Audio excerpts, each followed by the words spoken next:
reptile friends, and welcome back to my channel. My name is India, aka Anacondiac, and welcome back to the second episode of the PETA Exposed series that I am doing on my channel. So this series is a collaboration with another amazing YouTuber called Chris. I've linked his channel in the cards above so you can go and subscribe to him and check his channel out. So we've been working on this series to kind of expose a lot of information about PETA and the harm that they do to the animals that they are meant to be working to support. My last video was all about the shock tactics that PETA uses to kind of advertise their campaigns and to spread awareness about their causes. And that's including a campaign that PETA ran shaming people with autism, and another unbelievable campaign where they dress their volunteers up as members of the KKK just to protest against a dog show. So go check that video out if you haven't already. I was really proud of how that video turned out. I put a lot of hours into it, so yeah. So I've linked that video above in the cards right now.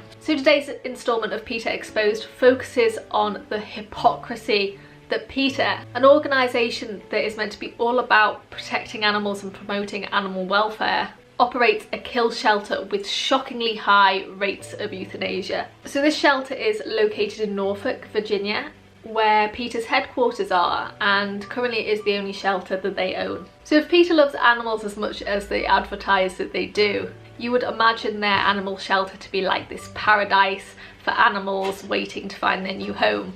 Unfortunately, this really isn't the case. The shelter only has 10 guest rooms available for animals that are waiting to be adopted. The shelter can't hold any more than that. Any other animals taken in by them won't be so lucky. Investigations into the shelter have found that it is not designed to hold animals for long periods of time at all. Animals that arrive are either euthanized, usually within 24 hours of arriving at the shelter, or they are transferred out to other animal shelters with like a higher foot traffic if they are considered to be worthy enough of adoption. There are only a very small number of animals that are actually adopted out from PETA's shelter. The rest seem to be euthanized or transferred out. That's like the three options that there are for the animals that PETA takes into their care. Since 1998, over 70% of the animals in PETA's care have been euthanized. Just let that sink in. The most shocking statistics, however, are for 2009, when 97.3% of all the animals in PETA's care that year were put down. That's 2,301 animals euthanized by PETA in just one animal shelter in 1 year alone. So we'll start by looking into these figures in a bit more detail, and then we'll move on to the investigation into PETA's quality of care and their reasons for euthanizing so many animals. So the word euthanasia is from the Greek words meaning good and death. And according to PETA's website, they choose to humanely end the suffering of old, sick, injured and already dying animals rather than leaving them to suffer a hard life on the streets. They euthanize out of compassion, the website says, and it's due to society's throwaway nature of casually acquiring pets and the commonplace breeding of cats and dogs in an already overcrowded pet market. I do just want to say though that although this video is focusing on PETA's abnormally high kill rates at their Virginia shelter, they do also run a neuter and spay clinic. They do a lot of work for their community at their shelter with their spay and neuter services, which they often do for free. So with that being said, let's delve a little bit more deeply into the controversial kill rates and all the statistics surrounding their shelter. So the most recent statistics available are the figures from 2018. In the whole of 2018, PETA received a grand total of 2,470 animals into their care. Of those 2,470, 658 were transferred to other shelters and 35 were adopted out to new families from PETA's shelter. That means that all of the animals left over, all 1,771 of them, which is a shocking 71%, were killed. It's hard to believe that such a high figure of animal euthanasia is actually the lowest percentage of animals euthanized in 20 years. In the whole state of Virginia in 2018, where the total number of animals taken into custody of shelters was 241,106, only 12% of that entire number were put down, and that's across the whole state of Virginia and all the animal shelters there. So when you compare that 12% from the whole state to just PETA's own statistic of 71%, you really do see how high and how horrific that number really is. PETA kill 59% more animals in their care than the average of all the other shelters in Virginia. For animals taken in by PETA, there's nearly a 3 in 4 chance that they will be put down. In my opinion, that's basically a death sentence for nearly all the animals taken in by PETA. I just think it's so horrific. I'm struggling to find the words to express myself right now. Of all the animals that PETA took in over a 7-year period from 2011 to 2018, they euthanized 14,151 out of 17,448. That's a shocking 81% euthanasia rate over that 7-year period. The state average for the same 7-year period was just 23%. So this should really give you a good idea of how many animals PETA is killing every single year compared to the other shelters across the state. How are they getting away with this? How are they doing it? How do they repeatedly get away with killing that amount of animals? It's just bonkers to me. My brain can't comprehend. Like, how can this just go on and on and on? I just don't know. So PETA have actually fought back and have justified their statistics. They claim that of the animals that come into their care, some of them are too sick and too old and too injured to carry on, and so are euthanized. They also say that the animals that are well enough to be adopted are transferred out to other shelters with a higher foot traffic, so they are more likely to be adopted. However, in 2018, only 26.6% of all the animals in their care were transferred out, so that is quite a low number. This is what PETA's Senior Vice President and head of its Cruelty Investigations Unit had to say. "You can count animals, but they're not numbers," she said, "and there are many fates worse than euthanasia. When sick animals are brought into shelters, sometimes the kindest thing to do for them, unfortunately, is to end their suffering with euthanasia. But that should always be a last resort in the worst possible situations. It shouldn't be the norm for a shelter to put down such a high percentage of all the animals in their care. I believe that animals who can be treated should be treated."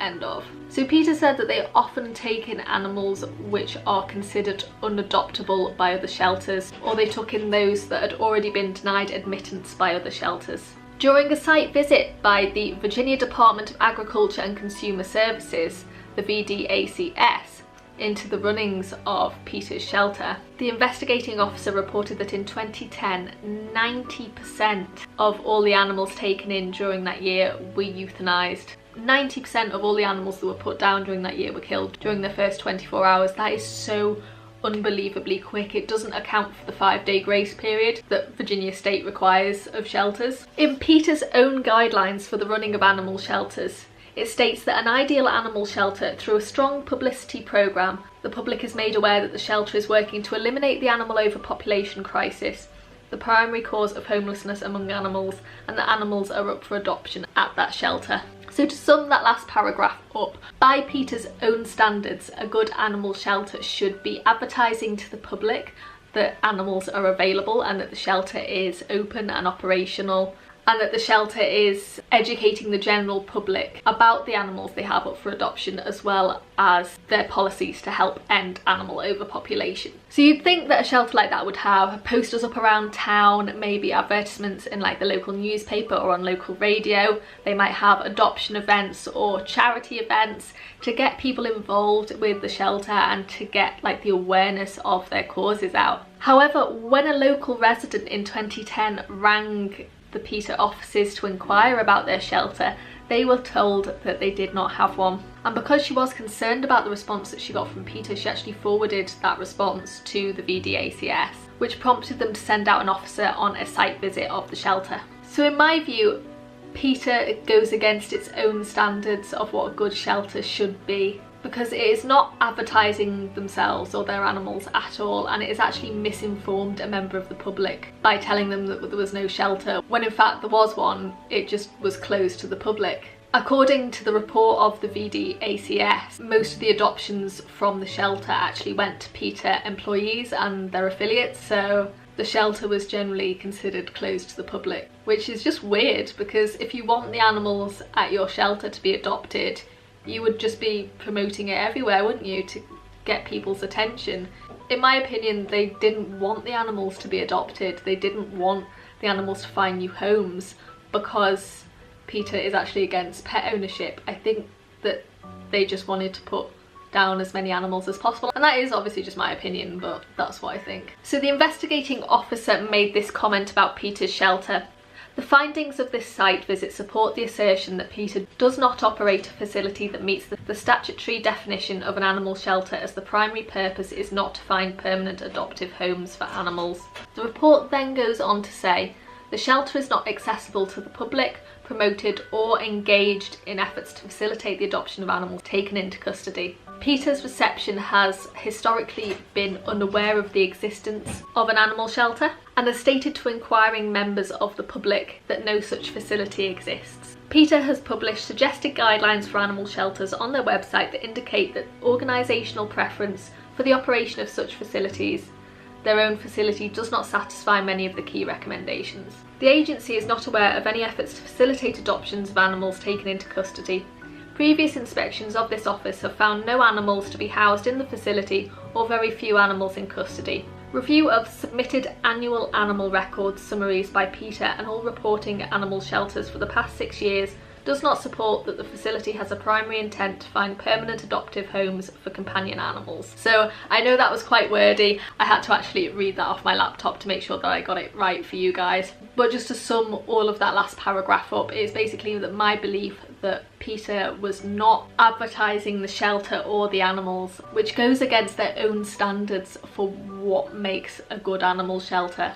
And therefore they don't have that strong intent to find the animals in their care new homes at all. That is not the purpose of their shelter. The investigating officer found that there was not enough accommodation to house all the animals that PETA took in during the year, stating in the report, the facility does not contain sufficient animal enclosures to routinely house the number of animals annually reported as taken into custody. At the time the report was written, there were only 3 rooms available to house animals in, whereas at the present moment they do have 10 what are known as guest rooms available for animals up for adoption.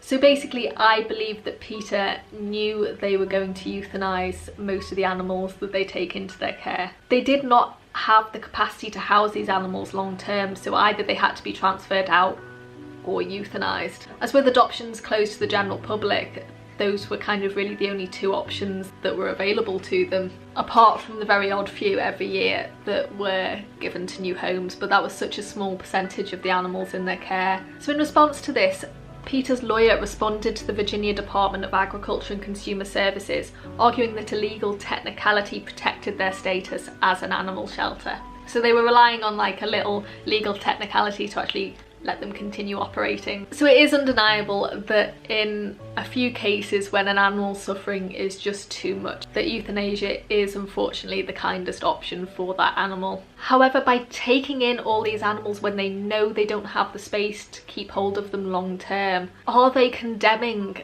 a large amount of these animals to death if those animals aren't considered to be adoption worthy enough to be transferred to another shelter? In my opinion, for every person that thinks that a dog or an animal is too sick or too old or too injured, there is someone out there that will be able to give that old dog a new chance at life. So let's move on to some more evidence. So an ex-PETA staff member told the press that PETA would routinely euthanise healthy puppies and kittens and other highly adopted animals. She goes on to say that I was specifically told by my supervisors at PETA to tell people that we would find good homes for the dogs and cats, even though we knew the animals would be euthanized. So she was told by her supervisors to lie to the public about what was going to happen to these animals. That is horrific in my opinion. So this kind of expose written by this ex-PETA staff member is going to be one of the focuses of next week's video, which is all about the case of Maya the Chihuahua, who was a family pet who was stolen from the front porch of the family home by 2 PETA staff members. And Maya the Chihuahua was actually euthanized, prompting a massive lawsuit against PETA and a lot of media attention about what actually happens at their kill shelter. So as always, I have linked all my sources in the description box below, because I encourage you to do as much reading about this topic as I have done, because it is really important and you can form your own opinions just as I have done. Everything that I have said in this video is just my opinions based on the research that I have done, and I encourage everybody to go out and research this subject and research PETA, because there's just, I keep uncovering more stuff that makes me more horrified every single day. If you haven't subscribed already, make sure that you do and you click the little bell notification button, and that'll mean that you won't miss the next episode in my PETA Exposed series. And if you haven't had enough of me already, you can also now find me on Twitter and Instagram at Anachondriac, the same way that it's spelt here on YouTube. If you would like to support me and my channel further, you can also find the link to my Patreon in the description box below. But until next time, I will see you later. Bye reptile friends!